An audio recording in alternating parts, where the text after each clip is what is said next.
ಪೂಜ್ಯ ಶ್ರೀ ನಾಲ್ವಡಿಯವರ ಜಯಂತಿಯನ್ನು ಮಹಾಸ್ವಾಮಿಯಾದ ಪ್ರಮೋದಾದೇವಿ ಒಡೆಯವರ ಅಪ್ಪಣೆ ಮೇಲೆ ಇಲ್ಲಿ ಅವರ ಪೂಜೆ ಸಲ್ಲಿಸ್ತಾ ಇದ್ದೀವಿ. ಇದು ನಾಲ್ವಡಿಯವರು ಮಹಾನ್ ವ್ಯಕ್ತಿ, ಅವರೇ ದೇವರಂತ ಹೇಳ್ಬೋದು. ದೇವರೇ ಅವರು.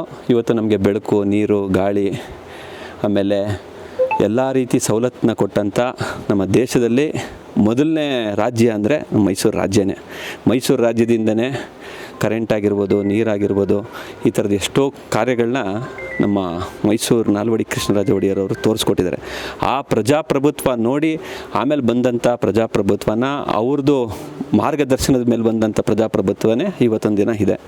ಆ ಮಹಾರಾಜರು ಮಾಡಿದಂಥ ಕೊಡುಗೆ ಇನ್ನೂ 100 ವರ್ಷ ಆದರೂ ಯಾರೂ ಮಾಡೋಕ್ಕಾಗಲ್ಲ ಅಂಥ ಕೊಡುಗೆ ಕೊಟ್ಟು ಹೋಗಿದ್ದಾರೆ ನಮ್ಮ ಮೈಸೂರು ಭಾಗದಲ್ಲಿ. ನಾವೆಲ್ಲ ಅವರು ಫೋಟೋನ ದೇವ್ರಿಗಿಂತ ಹೆಚ್ಚಾಗಿ ಇಟ್ಕೊಂಡು ನಾವು ಪೂಜಿಸಬೇಕು ಅಂತ ನಾವೆಲ್ಲ ಪೂಜಿಸಿದ್ರು ಸಾಲದು. ನಾವು ಅವ್ರ ಮಾರ್ಗದರ್ಶನದಲ್ಲಿ ನಾವು ನಮ್ಮ ಸುತ್ತಮುತ್ತ ಇರೋಂಥ ಜನಗಳಿಗೆ ಆದಷ್ಟು ಸಹಾಯ ಮಾಡ್ತಾ ಹೋಗಬೇಕು ಅನ್ನೋದು ನಮ್ಮ ಅಭಿಪ್ರಾಯ. ನಾವೆಲ್ಲ ನಮ್ಮ ಧರ್ಮ ಇದು, ಪೂಜೆ ಪ್ರತಿಯೊಬ್ಬರು ಮಾಡಬೇಕು. ಮುಂದಿನ ದಿನದಲ್ಲಿ ಇಲ್ಲಿ ನಾವು ದೊಡ್ಡದಾಗಿ ಬೃಂದಾವನದಲ್ಲಿ ಎಲ್ಲ ಸಾರ್ವಜನಿಕರು ಬರೋ ಥರ ವ್ಯವಸ್ಥೆಗಳನ್ನೂ ಮಾಡ್ತಾರೆ ಮಹಾಸ್ವಾಮಿ. ಅದಕ್ಕೆ ಅದು ಪ್ಲ್ಯಾನ್ಗಳು ನಡೀತಾ ಇದೆ. ಅವಾಗ ಎಲ್ಲರೂ ಇಲ್ಲಿ ಬಂದು ಅಲ್ಲಿ ಆಶೀರ್ವಾದ ಪಡ್ಕೊಂಡು ಹೋಗ್ಬೋದು ದೇವ್ರದ್ದು. ಇಲ್ಲಿ ನಾವು ಯಾರೂ ಇಲ್ಲಿ ಪೂಜೆ ಮಾಡಿದ್ವೋ ಅನ್ನೋ ಅಷ್ಟು ದೊಡ್ಡವರಲ್ಲ. ನಾವೆಲ್ಲ ಅವರ ಕೊಟ್ಟಂಥ ಭಿಕ್ಷೆಯಲ್ಲಿ ನಾವಿರೋಂಥವ್ರು. ಅಷ್ಟು ನಮ್ಮ ಸೌಭಾಗ್ಯ. ಇಲ್ಲಿ ಬಂದು ನಮಗೆ ಯಾವ ಜನ್ಮದ ಪುಣ್ಯನೋ ಗೊತ್ತಿಲ್ಲ, ನಾವು ಇಲ್ಲಿ ಬಂದು ಪೂಜೆ ಸಲ್ಲಿಸೋ ಶಕ್ತಿ ನಮಗೆ ಸಿಕ್ತು. ಇಲ್ಲಿರೋಂಥ ಪಾಸಿಟಿವ್ಸು ಎಲ್ಲೂ ಇಲ್ಲ. ಒಬ್ಬ ಮನುಷ್ಯದಿಂದನೇ ನಮಗೆಲ್ಲ ಪಾಸಿಟಿವ್ ಸಿಗೋದು. ನಿರ್ವಹಣೆ ಮಾಡ್ತೀವಿ, ಈಗ ಪ್ಲ್ಯಾನಿಂಗ್ ನಡೀತಾ ಇದೆ, ನಿರ್ವಹಣೆ ಮಾಡುತ್ತೆ. ಇಂದು ನಮ್ಮ ಯದುಕುಲದ ತಿಲವರ್ಮ ಅಂತ ಹೇಳ್ಬೋದು.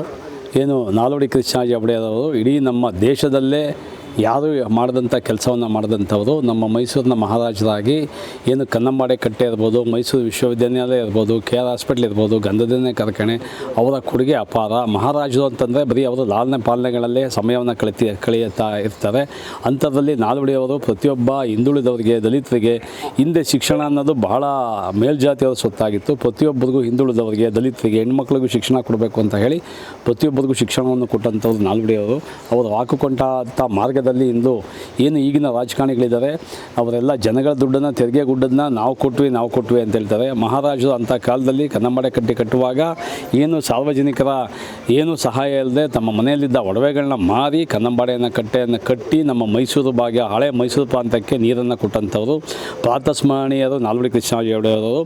ಅವ್ರನ್ನ ಪ್ರತಿಯೊಬ್ಬ ನಮ್ಮ ಕರ್ನಾಟಕದಲ್ಲಿರೋರು ಸಹ ನೆನೆಸ್ಕೋಬೇಕು.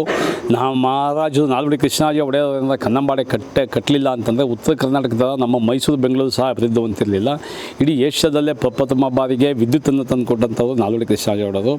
ಅವರ ಕೊಟ್ಟಿರೋಂಥ ಕೊಡುಗೆಗಳು ಹೇಳ್ತಾ ಹೋದರೆ ಒಂದು ದಿನ ಬೇಕಾಗತ್ತೆ. ಅಂಥ ಮಹನೀಯರ ಇಂದು ಜನ್ಮದಿನವನ್ನು ನಾವು ಇಲ್ಲಿ ಅವರ ಮಧುವನ ಬೃಂದಾವನದಲ್ಲಿ, ಖಾಸಗಿ ಬೃಂದಾವನದಲ್ಲಿ ಆಚರಣೆ ಮಾಡ್ತೀವಿ. ನಿಜಕ್ಕೂ ನಮ್ಮ ಕನ್ನಡಿಗರಿಗೆಲ್ಲ, ನಮ್ಮ ಮೈಸೂರಿಗೆಲ್ಲ ನಿಜಕ್ಕೂ ಬಹಳ ಹೆಮ್ಮೆಯ ವಿಚಾರ. ಇವರ ಏನು ನಾಲ್ವಡಿ ಕೃಷ್ಣರಾಜ ಒಡೆಯರವರು ಮಾಡಿದಂಥ ಕೊಡುಗೆ ಸಾಧನೆಗಳನ್ನ ಪಠ್ಯ ಪುಸ್ತಕಗಳಲ್ಲಿ ತರಬೇಕು. ಹಾಗೂ ಈಗಿನ ಯುವ ಪೀಳಿಗೆಗೆ ಅವರು ಮಾಡಿದಂಥ ಕೆಲಸಗಳನ್ನ ಹೇಳಬೇಕು. ಹಾಗೂ ಭಾರತ ರತ್ನ ಅವಾರ್ಡನ್ನು ಇವರಿಗೆ ಕೇಂದ್ರ ಸರ್ಕಾರ ಕೊಡಬೇಕು, ಮಾನವೋತ್ತರ ಭಾರತ ರತ್ನ ಪ್ರಶಸ್ತಿಯನ್ನು. ಯಾಕಂದರೆ ಯಾರೂ ಮಾಡದಂಥ ಅಂಥ ದೊಡ್ಡ ಸಾಧನೆಯನ್ನು ನಾಲ್ವಡಿಯವರು ಮಾಡಿದ್ದಾರೆ. ಅವ್ರಿಗೆ ಕೇಂದ್ರ ಸರ್ಕಾರ ಭಾರತ ರತ್ನ ಪ್ರಶಸ್ತಿ ನೀಡಬೇಕು ಅಂತ ನಾವು ಆಗ್ರಹ ಮಾಡ್ತಾಯಿದ್ದೀವಿ.